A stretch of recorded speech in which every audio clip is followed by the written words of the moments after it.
Hello po sa lahat! Ipapakita ko po sa video na ito kung paano po kumain ng sushi dito sa Japan na umaandar po sa harapan namin.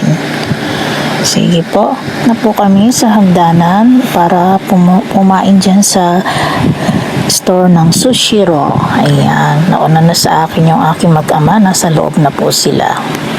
Doon sa counter para isabihin kung ilan ang kakain.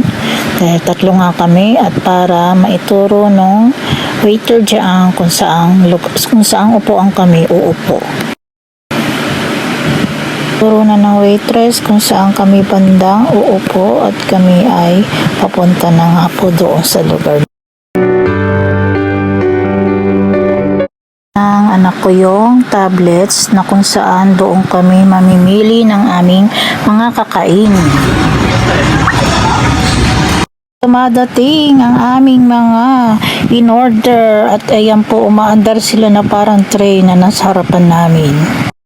Po namin kinukuha yung mga nakalinya na nasa tabi lang ng upuan namin, yung mga in-order naming mga sushi. Po namin na nakikita ninyo mga seafoods po yan at meron din po dyan kasamang karne na ginawang sushi. Ayan, putol-putol din ang aking mga salita. At sa bawat kulay po ng mga plato na nakikita ninyo, ay iba-iba rin po ang mga presyo niyan. May mura at may mahal. Hindi, pasensya na po kayo, hindi ko masabi kung ano yung mga nasa ibabaw ng sushi.